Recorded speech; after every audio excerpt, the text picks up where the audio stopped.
Is your middle schooler suddenly checked out? They were fine back in third grade, but now all of a sudden, homework is a battlefield, and getting them to do anything that has to do with schoolwork is a struggle. Everyone seems to be whispering ADHD, but here is the 2026 reality check. 1 in 5 students in the United States have something called dyslexia. And for some, middle school is where the mask finally slips off.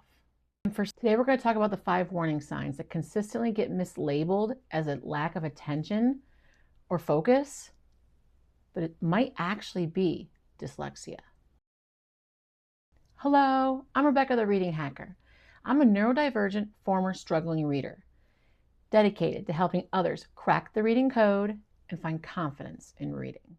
Before we dive in, we have to define what we're talking about. Dyslexia is a neurobiological learning difference. It's actually the most common among all the learning disabilities. Dyslexia affects how the brain processes language. It has very little to do with visuals. It actually is how we manipulate and process sounds and language in the brain. But here's the key that has actually just come out recently in the International Dyslexia Association's new definition of dyslexia. Dyslexia is on a spectrum, which means some people can be very dyslexic and have severe issues accessing text, while other people might have more milder symptoms. There are typical classical signs of dyslexia, where a lot of times when kids are younger, they'll struggle with rhyming or something called phonological awareness, which is that being able to manipulate the sounds. And it has nothing to do with your ears. It's more about what happens around Broca's area in your brain. And this can and should be caught early. The earlier we can catch it, the more time we have to intervene. The International Dyslexia Association says we can catch it as early as 3 or 4 years old. And there's new research coming out of Harvard University that says in the future, we might actually be able to identify it as early as 18 months. And then there's something called stealth dyslexia. And these students have very high intelligence, excellent verbal reasoning, and can kind of mask their way through and seem like reading and academics are a breeze when really it is quite a struggle. They look like top students until the workload begins to get very heavy, like around 6th grade in middle school. This is typically because as we get into 4th, 5th, 6th, 7th, and 8th grade, we tend to start dealing with very heavy text, which if someone with dyslexia struggles with greatly. I have personally not been diagnosed with dyslexia by a medical professional, but when I was in 3rd grade, I was identified through the IEP process to have issues with reading comprehension, basic reading skills, and reading fluency. And spelling and handwriting have never been my friend, more like distant cousins that don't like me. We're going to go into the 5 warning signs of dyslexia in older readers, middle school and high school. Warning sign number 1, a spiky profile. What I mean by spiky profile is they'll look like amazing in class. They'll be in discussions. They'll be able to tell you everything about what they've watched and heard about. But then when you ask them to write 3 sentences, it is full of errors and barely describes what they've seen. And sometimes these are the kids that no matter how many times you tell them, please capitalize at the beginning of a sentence, they don't. And a lot of the time, it's not because they forget to capitalize. Having issues between what is lowercase and uppercase is actually one of the issues with dyslexia. So sometimes that's the reason why they're not giving a capital letter at the beginning or a capital letter anywhere they're supposed to give. It's not just texting, although texting is a whole nother area with that. With this profile, they will typically be described as on point, understanding what's going on. Sometimes they'll give you some of the deepest and most amazing phrases or conversations when you're doing discussions. But then when you get into their work, whew, you're like, were you even there? Or they might try to avoid it altogether.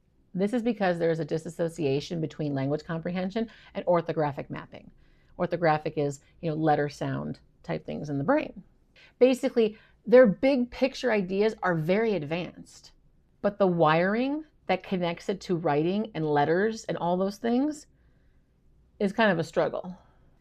Let's think of it like they have the data, but the printer is down. Sometimes these kids will also really struggle with doing summaries because they lack vocabulary skills.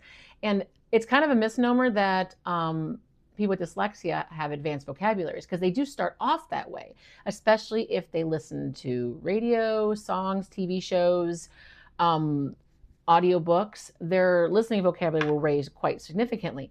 But if they don't do any of that and they don't really interact with text, and their vocabulary skills really take a dip.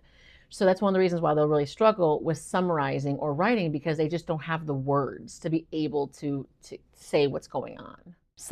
Hey, just a reminder, go ahead and subscribe to the channel. It helps me bring all this information to you. Warning sign number 2, they're labeled a slow processor. This kind of looks like having difficulty finishing tests or turning in things on time. They may get labeled as forgetful when it comes to those type of things, or irresponsible. Some might say they lack urgency. And these are kind of those kids that at home, a 20-minute reading assignment takes like 2 hours. They just stare at the page, and it's very difficult and laborsome. The problem here is something called a lack of phonological automaticity. I know, right? Another big word. Phonological has to do with those sounds that we are understanding in the brain, and automaticity has to do with being able to do it like right away.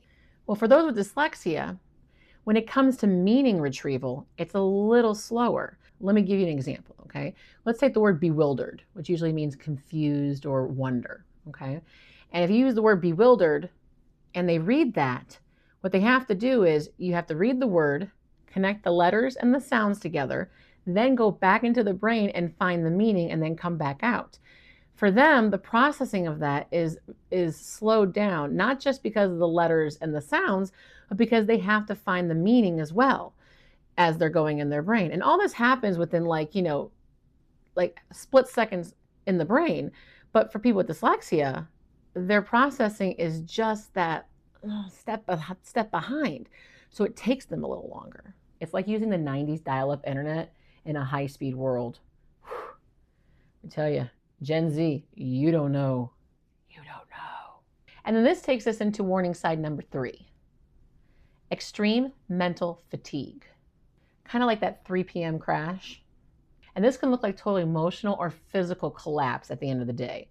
They're just completely cognitively overloaded. They might be moody or defiant, and it might seem like mood swings, but their brains are just really tired, because they've been working all day long to connect the letters to the sounds to the meaning, understand that, and try to put that out, especially if they're in school all day. In every single class, you have to read and write. Every single class, even math class. In middle school and high school, you start getting letters in algebra.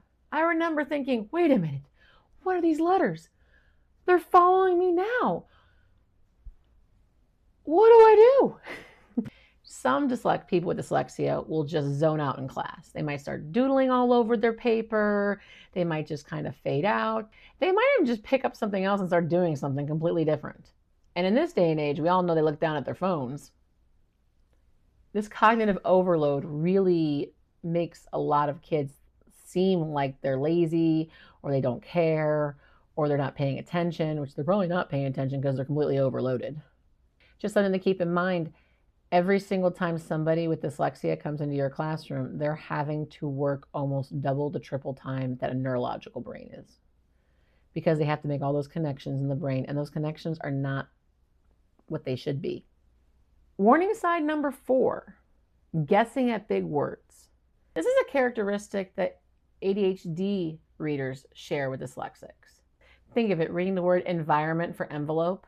It kind of makes their answers look kind of careless and like they're rushing through and they don't seem to care.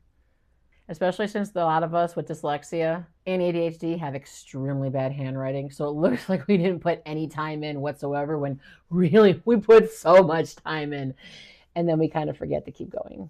Because the decoding path is not strong for these readers, what they'll typically do is look at the first 2 or 3 letters and then take a guess based on the fact that they have high verbal reasoning and sometimes normal to higher IQs. they kind of look around and go, what should be there? Some of these readers, you might get house instead of home.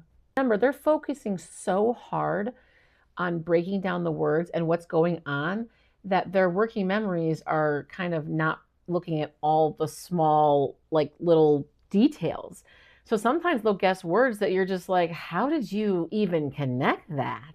Remember, guessing at big words is really how those with dyslexia have learned to survive. And I'm going to keep saying this in every single video I make. Struggling readers are typically survivors. They do what they can and do what they need to do to make the connections for what they need to do with their life. And guessing at words is just another one of those compensation strategies. Warning sign number 5, issues with learning a foreign language or music struggles. Now, I just want to put this out there that there are many, many people with dyslexia out there who are fantastic at music, but some do struggle with reading music.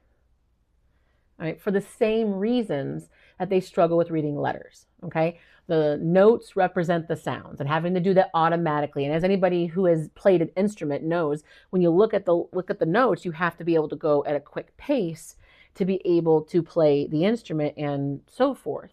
So those who have dyslexia and who are really great at music, they've gotten to that automaticity portion. They've gotten through to that. That's not a processing problem for them. But I remember me really struggling to learn how to read music. Let's talk about the recorder from the 90s. They remembers, like, you know, Three Blind Mice on that little recorder, everybody. I think everybody in my generation had to learn on the little recorder. This is what it looks like if you have a recorder. It's not like a recording, a microphone or whatnot. And reading the notes were just really hard for me. I just could not remember. I got mixed up, and it just, it was a struggle. Also, learning a foreign language can be very difficult. And I want to point this out, and I will do a video on multilingual learners, or for some of you, you call them English language learners out there in dyslexia. It's very difficult to learn another language when you have dyslexia. Because just think of it. In either music or in a new language, you're learning new symbols. And so it's another system, like the alphabet, that you have to do you have to connect things to each other, and it's a struggle. At the end of the day, dyslexia is also a symbolic processing disorder. That issue of connecting this with this. This represents this automatically and at a quick pace. When you introduce other types of systems that have to have abstract representation, the brain system starts to buffer. I've worked with many students who are multilingual learners, and let me tell you, one of the hardest words to teach some of them is the word "the." How to read it, how to say it, because if that TH sound is not said in their native language, it's a struggle. This does not mean that those with dyslexia should not learn a foreign language or learn a second language. It's just that it's going to take even more repetitions to be able to help them, because verbal phonological issues just make it so hard. One quick mention on ADHD and dyslexia. The word comorbidity, meaning ability to happen at the same time, is very high for both of them. So the chances of them happening at the same time is very high. But if your kid's talking like a professor and reading like a second grader, stop looking at ADHD right away. Go look at the reading rope. Go look at dyslexia. Have a conversation with your medical provider. I think I will be going ahead and doing a video on the similarities and differences between dyslexia and ADHD. But just to end this little portion here, with dyslexia, it typically tends to be more of a working memory issue and overprocessing and having to, really deal with all those phonological and orthographic issues that are going on, versus having only issues with executive functioning. If you'd like to learn more about ADHD, dyslexia, or anything that has to do with the science of reading, feel free to look below at my book list on bookstore.com. I'm building a list consistently and always putting everything on there that I love to read and love to dive into to learn more about the reading brain and how we can help those who struggle. If we take time to advocate and learn about how the brain works and how to support neurodivergent learners, anything can happen. So go ahead, crack the code, and unlock the reader.